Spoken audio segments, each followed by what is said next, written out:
Hey guys, it's Corinne here from It's So Corinne, and today we will be crocheting this super cute Pokemon ball, also called a Pokeball. Now before we begin, be sure to like this video and subscribe to the It's So Corinne YouTube channel so you get alerts when I publish new content just like this. Now if you would like a free copy of the written instructions, be sure to head over to my blog at itsocorinne.com, and I'll be sure to add the link for the written instructions and for all the products used in this tutorial down below in the summary section. Now, to begin the Pokemon ball, we need a few supplies. The first on the list is medium weight yarn, 100% cotton, which is a category 4 in the weight. And you need it in red, black, and white. And then next on the list is a crochet hook, a size D, which is a 3.25 millimeter crochet hook. Then you need some polyfill batting so we can stuff him. And then the last item we need is a stitch marker because we will be crocheting in the round. So we need to mark each first stitch of every round. So once you have gathered your supplies, we're ready to begin. To begin the Pokemon ball, we are going to start with red yarn, and we are going to insert 6 single crochet into the magic ring. You want to make sure that you mark your first stitch because we are crocheting in the round. So that was 1, 2, 3, 4, 5, and then 6. Okay, and once you have your 6 single crochets, you are going to take your magic ring tail and you're going to pull it so it's closed. So I don't like to close my magic ring in the first round super close because I feel like it's hard to get into the next round. So I leave it a little bit open. So for at the end of round 1, you will have 6 single crochets. For round 2, we are going to be putting an increase into each stitch of the previous round. So here is the first single crochet from the previous round. So we're going to be putting 2 single crochets into each single crochet from the previous round. So that's 1, 2, and then you would just repeat that all the way around, putting 2 stitches into each stitch from the previous round. At the end of round 2, you will have 12 single crochets. And as you can tell, I don't have a hole in the center of my Pokemon ball anymore, and that is because I took this magic ring tail and I pulled it tight so that way it will close. Now you want to wait until you finish round 2 just because it's easier to get your stitches in. So you can go ahead and do that now. Now for round 3, we will be adding a single crochet into the first stitch of the previous round. And we'll add your marker back, and then we are going to do an increase in the next stitch. So that was the single, then we're going to put an increase in this stitch, and then you're going to just repeat that all the way around. A single crochet, then an increase. At the end of round 3, you will have 18 stitches. Now for round 4, we are going to put a single crochet into the first stitch, and then we're going to put an increase into the next stitch,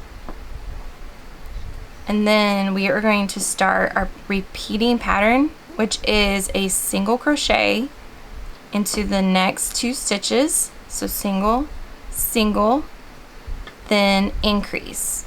And we are going to repeat that 5 times. So single crochet into the next 2 and then increase. Once you have done the repeating pattern 5 times, you will end up at the end of the round and there will be 1 stitch left.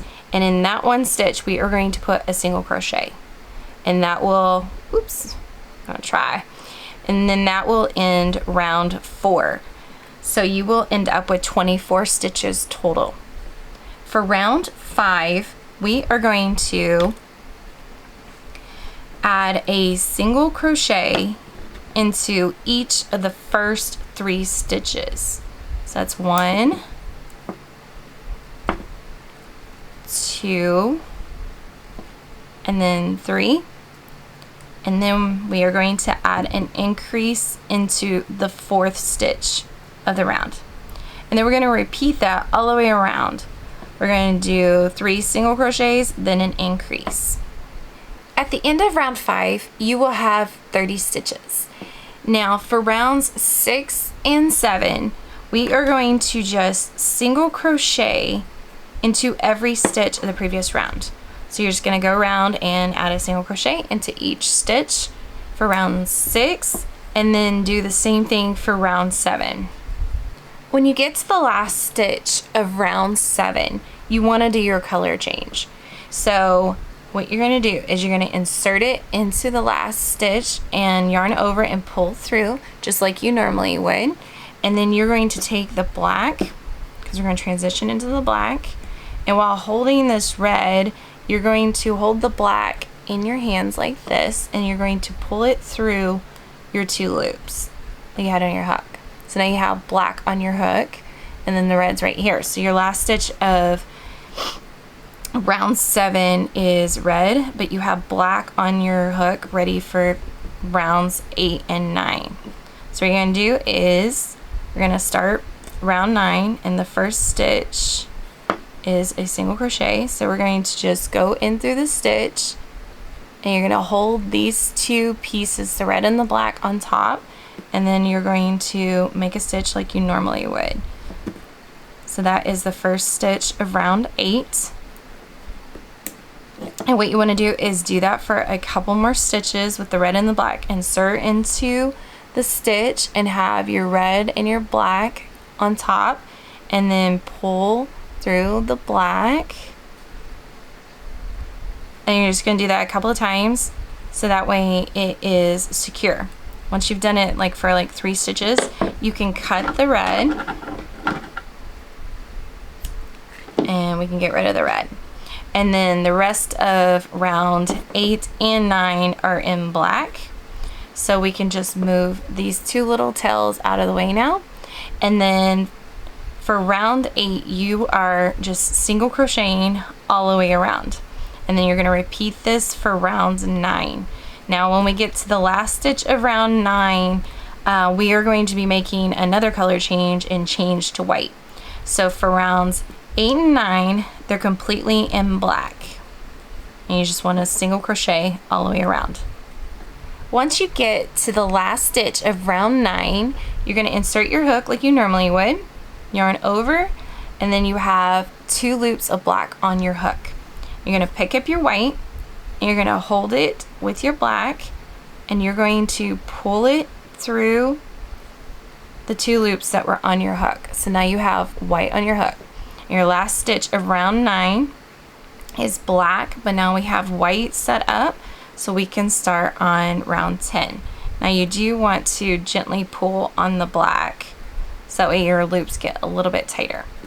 So for round 10 and 11, we are going to be just single crocheting around into each stitch of the previous round. So that's our first stitch. And just like before, we want to make sure that we secure both the white and the black down underneath our stitches. So you would just insert into the next stitch, and those 2 tails, if you will, are laying on the top, and then you're just going to hold them down, and you're going to yarn over, pull through, and then finish the stitch. And we can do that for a couple of stitches.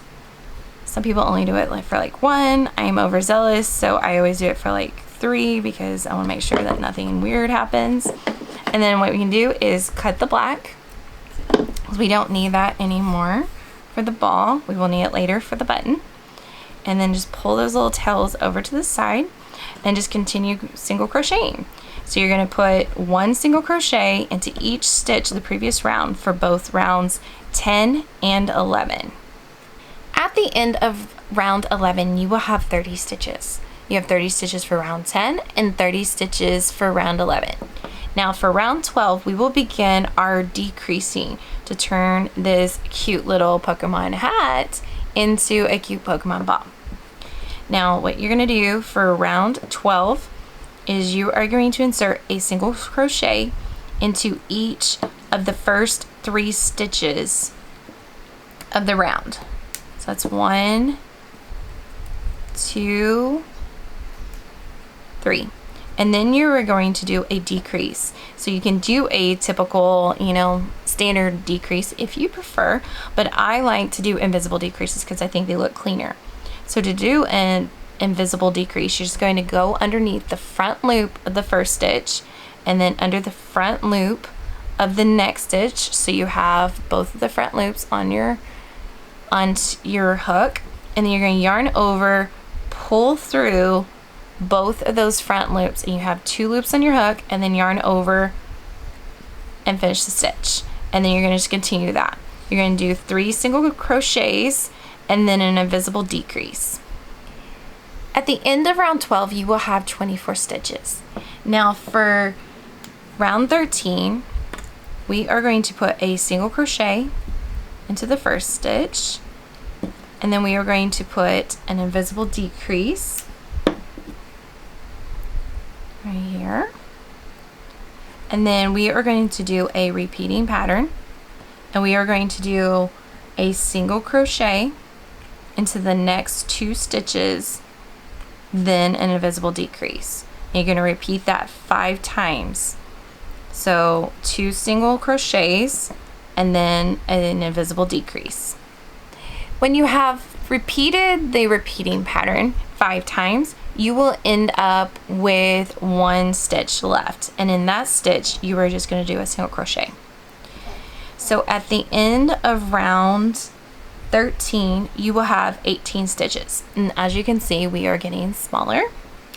So we are going to go to round 14, and we are going to insert a single crochet into the first stitch of the round, and then we're going to do an invisible decrease, and we will repeat this all the way around. So we'll do a single and then an invisible decrease. At the end of round 14, you will have 12 stitches. Now round 14 is the round that we want to stuff our cute Pokemon ball. So you're just going to obviously stuff it. Now I use the end of a smaller hook that I have because it's perfect for stuffing. But you could always use like a wooden chopstick, or I actually have a plastic chopstick that I like to use too. And then I heard someone say that they use the end of a pencil because the eraser works really well. I've never done that personally, but it's always worth a try. Or if you have one of these Clover comfort hooks, they are really amazing for stuffing. I mean, they're pretty great for comfort too, but they're multi-purpose. You use them for more than just crocheting. So you want to stuff it pretty full, but you don't want to stuff it so full that if you're wanting this to stand up on a shelf, you don't want it so full that you can't squish its bottom to make it sit. So I tend to be an overstuffer with my Amigurumi projects, so I have to like rein myself in with this because this particular one is intended for sitting. Like, it just sits there as a decoration, I guess as a child's toy. I did sell a couple of these for a child's toy because their kids loved Pokemon. I thought that was super cute. Okay, that feels about right. And once you have gotten it to the stuffiness that you prefer, we are ready to move on to the next round, which is round 15, and it's our last round. Yay! So for round 15, we are going to decrease around. So all you need to do is do your invisible decrease all the way around. And it is super helpful if you can shove your finger in and push the batting, or the stuffing, the stuffing away from your stitches, so that way you don't catch it with your crochet hook. So just continue that around, invisible decrease all the way around. At the end of round 15, you will have 6 stitches. So this is our last round, yay! So what we want to do is just remove the stitch marker, cut the yarn long enough where you have a tail for sewing, and you want to get your yarn needle and you want to thread that. What we're going to do is we're going to close up his little tushy, and to do that you are just going to run your yarn needle underneath one or both of the loops of each of the 6 stitches that we made in round 15, and then you just want to pull it tight. I like to push it down as I'm pulling. I don't know if that actually helps or not, but I feel like it does. Because you want it flat, and then you just want to go around to all 6, and you just want to pull it tight. Like I said, I like to push down, so that way I feel like it gives it a flatter bottom. And then when you're finished, you want to just shove it through the center and pull it out another hole in the side, and pull tight and play with it until it gets flat. See how flat it is? Woohoo! And then we are going to make a knot in this, and then we are going to go back through the exact hole we came through, and then go out another hole on the other side, and then gently tug and get that knot in. And you just want to pull this and be careful not to cut your other stitches and cut it. And then you can just play with the ball for your end to pop in, and if it doesn't, you can just take your needle and shove it in.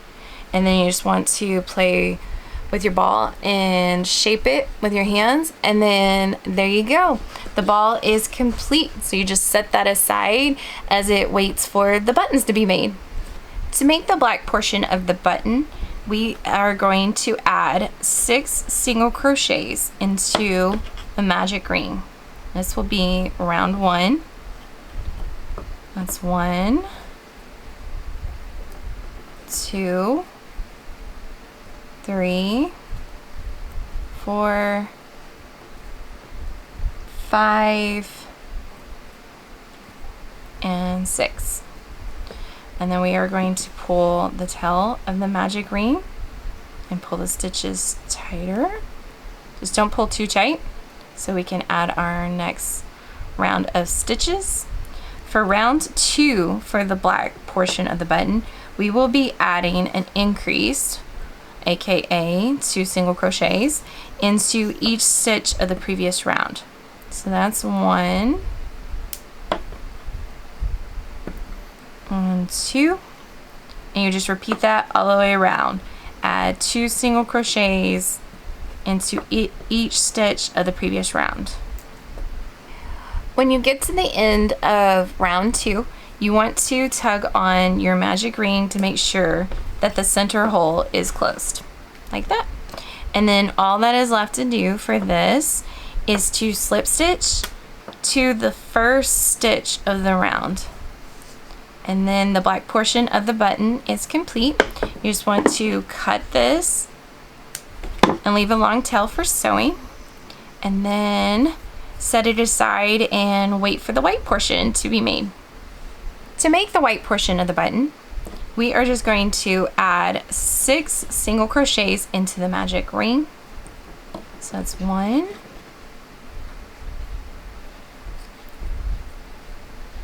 2, 3, 4, 5, and 6.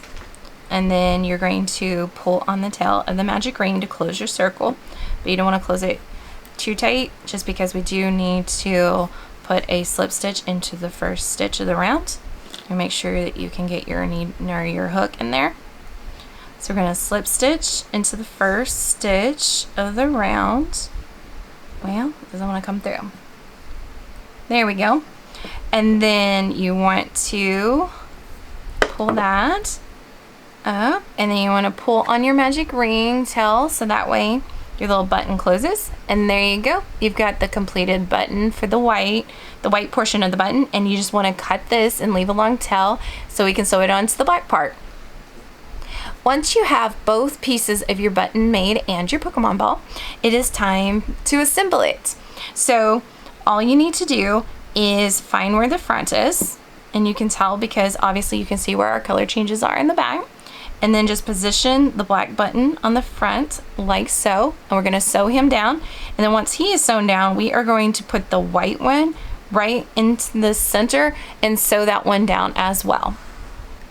Once you have sewn your black and white portion of the button onto the Pokemon ball, it's finished. Yay you! Now you can always give this to somebody and tell them, I choose you! Or you could put it on your shelf and it could be super cute. Or another option is you can add a keychain ring or a hook to the top, and it could be a backpack bobble. Now I made this one, and obviously you can tell that the proportion is different, but I crocheted this one with a letter B crochet hook, which was quite challenging, but totally doable because I wanted the backpack bobble to be smaller. But see how I just added a little hook and it can hang on to a purse or backpack. But you can definitely do that with the larger version as well, or if you want to take a real challenge, you can do it with a letter B crochet hook. But either way, these cute little Pokemon Ball amigurumis are super versatile. They can be made into an ornament, a backpack bobble, or just be a cute little decoration that just sits on a bookcase.